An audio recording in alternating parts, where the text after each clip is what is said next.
안녕하세요. 임플란트 타이거입니다.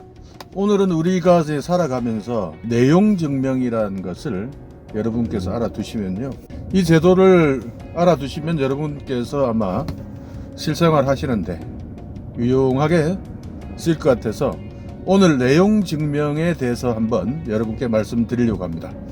오늘도 이 내용 증명 궁금하시면 계속 봐주세요.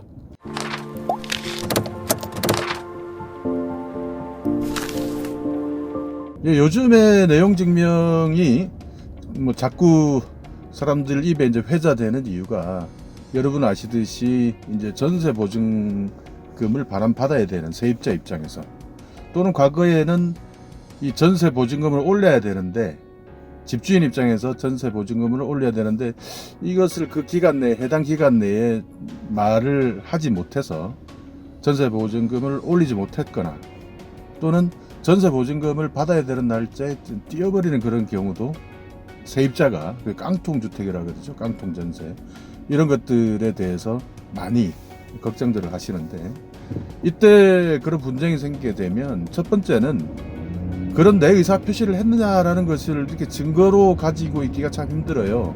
우리가 특히 그런 의사 표시를 한다는 것 자체를 기록으로 남기지 않은 경우가 많은데, 그럴 때는 정말 그 법적인 기간 내에 내가 의사 표시를 했는지 안 했는지 이것을 증명하기가 참 어렵습니다. 그리고 증명하려면 또 거기에 따르는 또 시간도 투자해야 되고 그 증거들을 모아야 되는데 그게 참 쉽지 않거든요. 그래서 그런 것들을 쉽게 정리를 해주고 증거로서 효력을 인정해주는 제도가 내용 증명이라는 제도인데요. 내용 증명, 그러니까 어렵게 느껴지지 않으십니까?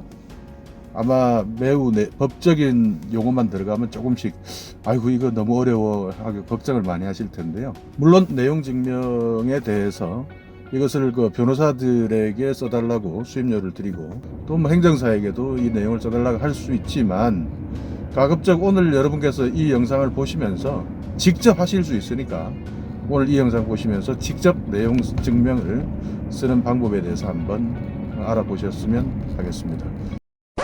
제가 먼저 사례를 하나 말씀드리겠습니다. 이 사례는 이제 거꾸로 된 사례인데요. 서울에 이제 집이 한 채 있으신 분이고 자식 때문에 이제 다른 곳에 전세를 살고 계시는 분이죠. 과거에 이제 이분 같은 경우에 이분도 집주인으로부터, 물론 자기 집이 있지만 전세를 살고 있는 집주인으로부터 갑자기 전세금을 올려달라는 이야기를 들으니, 전세금을 올릴 수 있는 방법은 그 당시엔 딱 한 가지, 내 집에 전세 들어서 좀 미안하지만 전세금을 올려달라고 할 수밖에 없는 그런 상황이 생기지 않았겠습니까? 그래서 이분이 전화를 해서 또 이번에 신혼인 것 같기도 하고 세댁이라 정말 차근차근 이야기를 했죠. 아이고 세댁 어떻게 잘 지내시오? 나 누군데 이번에 나는 어떻게, 나도 이런 사정이 생겼으니 우리 서로 힘들지만 나도 이런 사정 때문에 전세금을 올릴 수밖에 없었다 라는 내용을 그 세댁한테 그렇게 이야기를 하고, 세댁에게 이제 자초지종을 다 설명을 하고, 세댁도 네 알겠어요 라는 그 대답을 해서 정말 철석같이 믿고 그 시간이 왔는데, 드디어 재계약을 해야 되는 시기가 왔는데 세댁이 오리발을 내미는 거죠.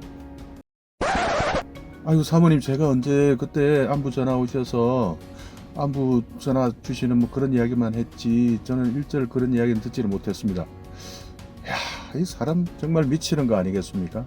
결국 그 사모님 같은 경우에는 주위 사람들에게 쩔쩔매면서 돈을 빌리고 해서 어떻게 해결을 하긴 했지만, 참 정말 너무 갑자기 이렇게 그야말로 날벼락 같은 일이 생기니 참 힘들었다고 합니다. 그때 그분이 다시 또 2년이 지났을 거 아니에요? 그 2년이 지난 후에 다시 재계약을 하면서 이때 내용 증명에 대해서 알았더라면 이게 얼마나 유용했었을지 하면서 많이 후회하셨다 하는 말씀을 하시던데요. 이 내용 증명이라는 것이 특별한 양식이 있는 것은 아닙니다. 내용 증명이라는 것은 그야말로 수신인과 발신인, 보내는 사람, 내가 누구인지에 대해서 거기에 나의 신상을 법적으로 증명할 수 있는 내용을 적어 주십니다. 거기에는 뭐 이름도 있고요, 뭐 생년월일, 전화번호, 주소 이런 것들이 다 포함이 되겠죠. 거기에 꼭 들어가야 되는 사항은 우리가 어떤 계약을 언제 며칠 날 했었고 그 계약의 유효기간은 언제까지이고, 그래서 그 계약이 이만큼 다가오니 내가 이 법적 기간 내에 수신인에게 이런 내용으로 보내니 참고하시기 바라고, 나는 이 전세금을 조금 올려야 되겠습니다 하는 그 목적을 반드시 써주셔야 되거든요. 그런데 이런 내용을 쓰면 좀 사람이 그렇지 않습니까?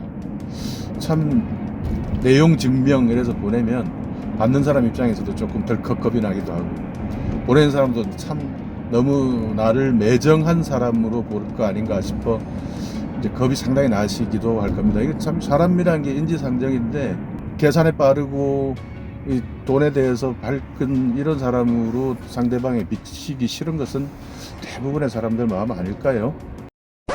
그래서 이런 내용을 보내실 때 딱딱하게 이렇게 안 보내셔도 됩니다.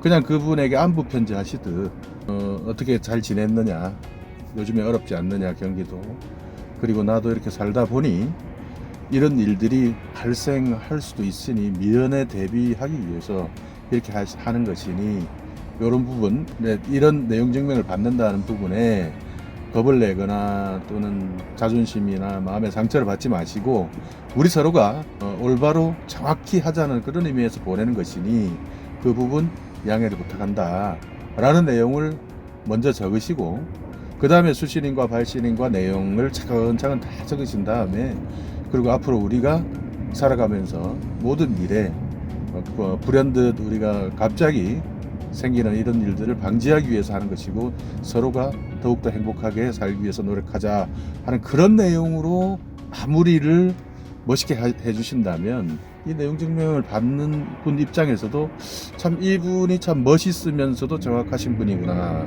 하는 그런 느낌을 받을 수가 있을 거거든요. 그렇게 해서 내용 증명을 작성하신다면 서로 마음의 상처도 덜 있고, 아니면 그런 손해를 보는 일 정도는 막을 수 있지 않을까요? 그리고 그 외에도요, 우리가 자영업을 하시다 보면은 자영업도 이 임대차 관계에서 문제가 생기기도 하고요. 그렇기 때문에 이 자영업을 하는 과정에서 임대차 관계라든지, 또는 자영업을 하시다 보면 채권 채무 관계가 생길 겁니다. 이 채권 채무 관계에서도 일단 여러분들께서 정확하게 하시기 위해서 이런 내용 증명 제도를 활용하시면 큰 일을 앞두고 여러분이 위험에 처하거나 위기에 처하는 일은 예방을 할 수 있지 않을까 하는 그런 생각을 하거든요. 그래서 이런 채권 채무 관계라든지 이런 내용 증명은 또 어떻게 쓰느냐, 여러분께서 우체국의 홈페이지를 한번 방문해 보시면, 이 우체국 홈페이지 자료실에 들어가 보시면 제가 캡처를 해 드릴게요. 여기에 각종 내용 증명 서식들이 다 나와 있습니다. 이거 다운 받아서 쓰시면 되는 거예요. 그래서 여기에서 그런 사례들도 들어가 있거든요. 그 사례들을 여러분께서 잘 참고하셔서 여러분의 사정에 맞춰서 그 내용을 충실히 써주시면 충분히 내용 증명을 여러분께서 작성하실 수 있다. 그래서 요즘같이 어려운 시기에 이 내용 증명도, 사실 내용 증명을 써달라 그러면은 작성 비용이 보통 20만원 30만원씩 들어갑니다. 20만원 30만원 작은 돈이 아니잖아요. 그런 작은 돈이 아닌 돈을 여러분께서 아끼실 수 있다. 그런 의미에서 여러분에게 조금 도움이 되셨으면 하는 그런 생각으로 오늘 내용 증명에 대해서 알아봤습니다. 여기에 또 배달 증명이라는 게 있는데요.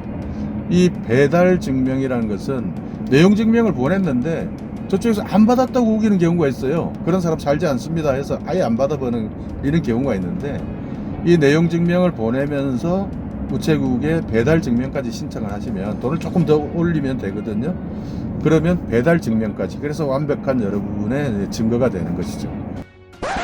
내용 증명을 보내실 때는 꼭 세 통을 작성하셔야 됩니다.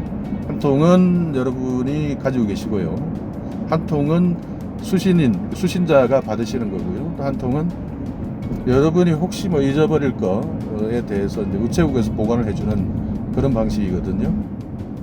우체국 홈페이지에 있는 자료를 다운 받으셔서 거기에 맞게 작성을 해주시면 여러분도 이제 각종 내용 증명을 여러분 힘으로 보내실 수 있지 않겠나. 그래서 이런 사회생활을 하다 보면 여러 가지 채권 채무 그리고 뭐 분쟁 잘못하면 뭐 소송에 휘말린다거나 이런 일이 생길 수가 있을 텐데 그런 것들에 대비하는 그 아주 작지만 그런 어려움을 겪으시지 마시라 하는 의미에서 내용증명 제도에 대해서 내용증명을 그리고 쓰는 법 그리고 내용증명의 각종 서식을 다운받는 법 이런 데에 대해서 오늘 알아봤는데요. 오늘 영상 여러분께서 조금이라도 도움이 되셨다면 오늘도 구독과 좋아요. 근데 아직까지 구독은 안 누르신 분만 누르시면 됩니다. 구독을 누르고 계시는데 한 번도 또 구독을 누르다 보니까 또 구독 취소가 돼버리는 경우가 있는데 구독과 좋아요 눌러주시기 바라겠습니다.